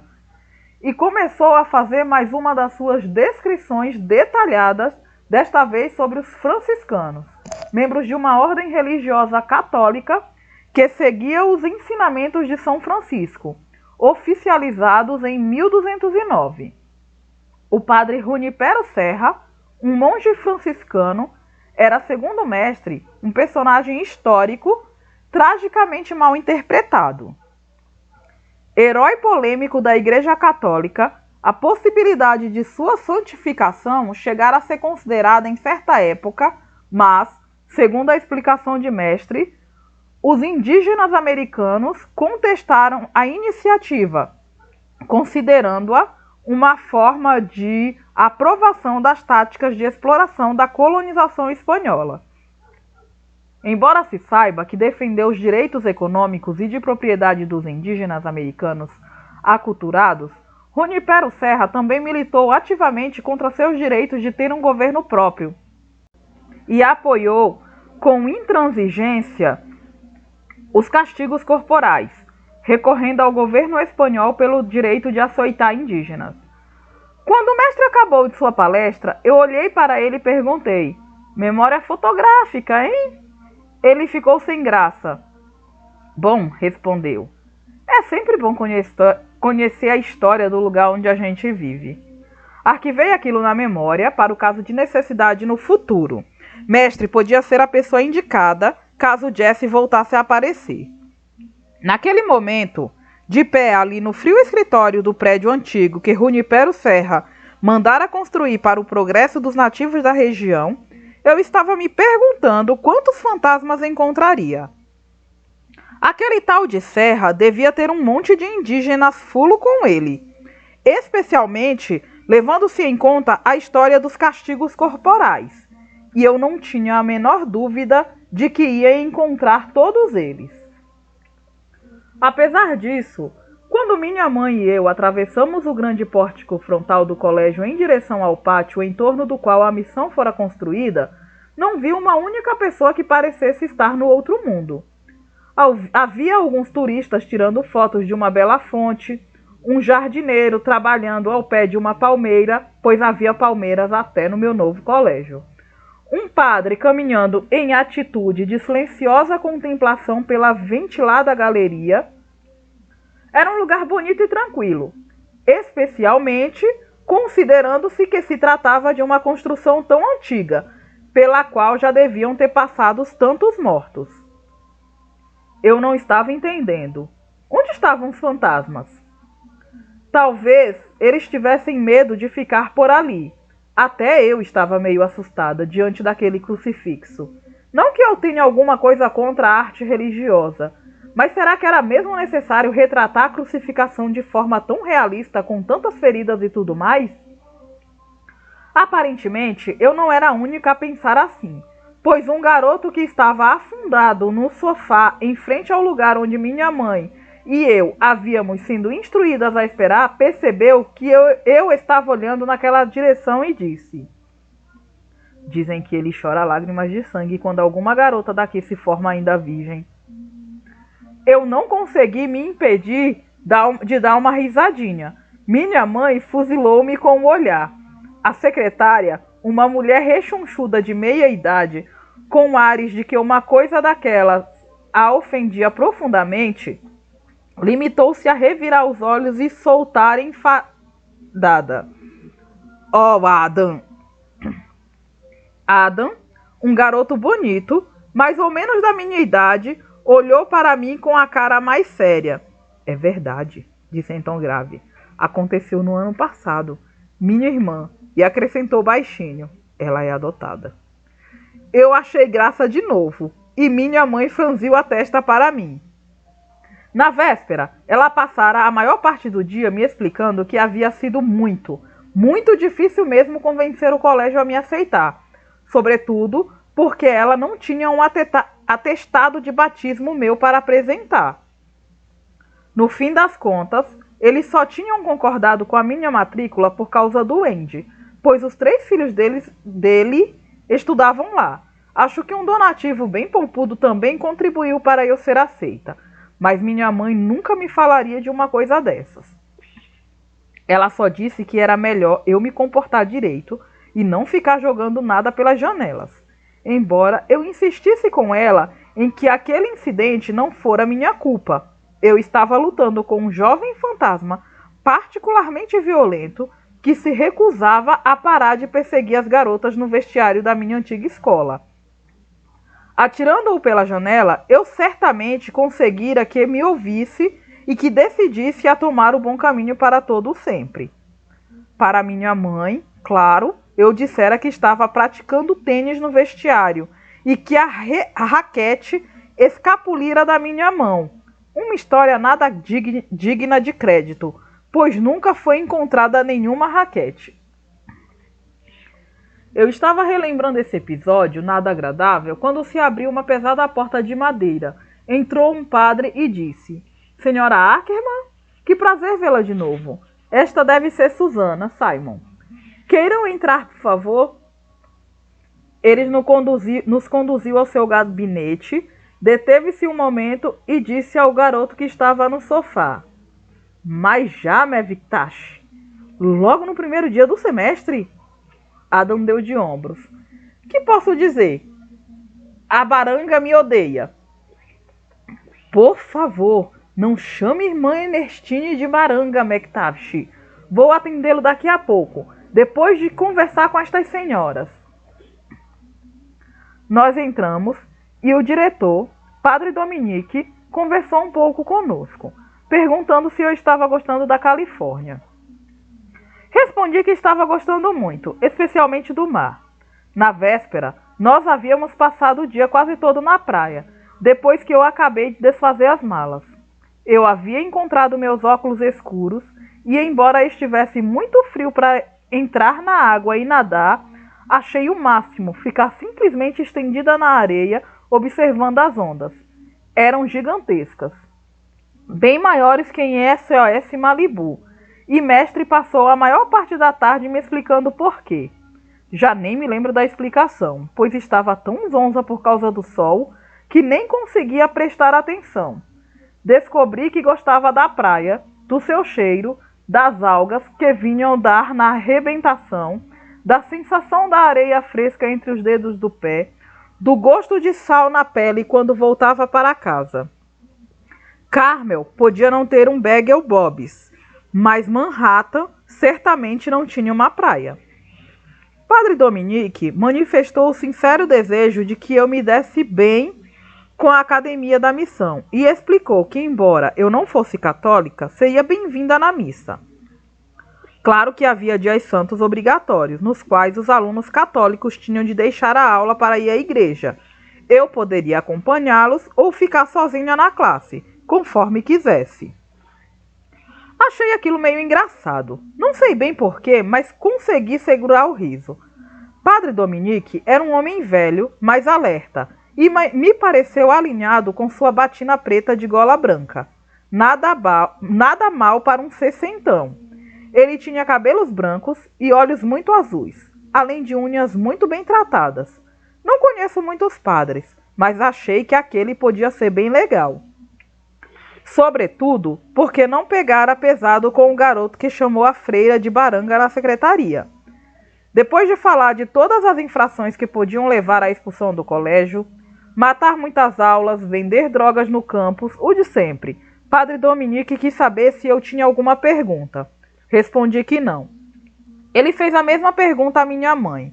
Ela também não tinha. Padre Dominique então levantou-se e disse: "Muito bem. Vou me despedir da senhora e levar Susana à sua primeira aula. Está bem assim, Susana?" Achei meio estranho que o diretor, que provavelmente tinha muito o que fazer, estivesse se dando ao trabalho de me conduzir à minha própria aula, mas não disse nada. Simplesmente peguei meu casaco. Uma capa de lã negra da Esprit Très Chic. Minha mãe não me deixaria usar couro no primeiro dia no colégio. E fiquei esperando enquanto ele e minha mãe se despediam. Minha mãe se despediu de mim com um beijo e me lembrou de ir ao encontro de Soneca às 3 horas, pois ele estava incumbido de me levar para casa. Só que ela não o chamou de Soneca, claro. Mais uma vez, a vergonhosa carência de transporte públicos significava que eu tinha de ficar indo e vindo da escola em companhia de meus meios irmãos. Minha mãe foi embora e Padre Dominique estava me conduzindo pelo pátio depois de dizer a Adam que eu o esperasse. "Sem problema, padre", respondeu Adam, olhando de soslaio para mim por trás do padre. Não é todo dia que algum garoto da minha idade olha para mim de soslaio. Fiquei desejando que ele estivesse na minha classe. Os sonhos da minha mãe a respeito da minha vida social talvez pudessem finalmente realizar-se. Enquanto caminhávamos, Padre Dominique ia dando algumas explicações sobre o prédio. Ou sobre os prédios, melhor dizendo, pois eram muitos. Várias construções de grossas paredes de tijolo cru eram interligadas por galerias de teto baixo, no meio das quais se encontrava o belo parque com palmeiras, uma fonte borbulhante e uma estátua de bronze do Padre Serra com mulheres aos seus pés. O perfeito estereótipo das índias peles vermelhas com seus bebês pendurados nas costas. Do outro lado da galeria havia bancos de pedra, para que as pessoas pudessem contemplar tranquilamente a beleza do pátio. Além das portas da sala de aula e armários com cadeado embutidos na parede. Padre Dominique explicou que um deles era meu e que ele trazia consigo o segredo para abri-lo. Perguntou então se eu queria guardar o meu casaco. Ao acordar na manhã de domingo, eu me surpreendera tremendo de frio na cama. Tivera de sair com dificuldade debaixo das cobertas para fechar as janelas. Vi então com desânimo que uma espessa névoa envolvia o vale, impedindo que eu descortinasse a baía. Achei que com certeza alguma terrível tempestade tropical se aproximava. Mas mestre me explicou com toda a paciência que aquela névoa matinal era comum na região noroeste e que o Oceano Pacífico tinha este nome por sua relativa ausência de tempestades. Mestre me garantiu que até meio-dia a névoa haveria de dispersar-se e que a tarde seria tão quente quanto na véspera. E ele tinha razão. Quando voltei da praia, bronzeada e feliz, meu quarto virara um forno de novo, e eu escancarei a janela para descobrir, ao acordar hoje de manhã, que tinha sido devidamente fechada de novo, o que me pareceu uma gracinha da parte da minha mãe, cuidar de mim assim. Pelo menos eu esperava que tivesse sido minha mãe, pois agora, pensando bem no assunto, mas não. Eu não voltara a ver Jessie desde o dia da minha chegada. Definitivamente, minha mãe é que tinha fechado a janela do meu quarto. Seja como for, Ao sair de casa para entrar no carro de minha mãe, vi que estava fazendo frio de novo. E por isto é que estava usando minha capa de lã. Padre Dominique me informou que meu armário era o número 273 e deixou que eu mesma o encontrasse. Enquanto passeava por ali com os olhos nos caibros das galerias, onde, para sua alegria, famílias inteiras de andorinhas se abrigavam todo ano. Ele parecia gostar muito de pássaros, e na verdade de todo tipo de animais, pois uma das perguntas que me fez foi para saber como eu estava me dando com Max, o cachorro dos Arkemans, e zombava abertamente toda vez que o Andy insistia em que a madeira das galerias teria de ser substituída por causa das andorinhas e seus dejetos. 268, 269, 270. Estava percorrendo o corredor aberto, olhando os números nas portas bege dos armários. Ao contrário do que acontecia no meu colégio do Brooklyn, ali os armários não estavam pichados, amassados ou cheios de adesivos de bandas heavy metal. Parece que na costa oeste os estudantes se preocupam mais com o aspecto de seu colégio. 271, 272, de repente eu parei. Em frente ao armário 273 havia um fantasma. E não era o Jesse. Era uma garota vestida de forma muito parecida com a minha, só que com o cabelo loiro comprido, em vez de castanho como o meu. E tinha no rosto uma expressão muito desagradável. Que está olhando? Perguntou-me para em seguida dirigir-se a alguém que estava atrás de mim. É isto que eles estão trazendo para o meu lugar? Tenho de reconhecer que ao ouvir isto eu surtei. Mais que depressa dei meia volta e quando vi, estava embasbacada diante do padre Dominique, que apertava os olhinhos para mim com curiosidade. Ah, disse ele, ouviu minha expressão. Era o que eu pensava.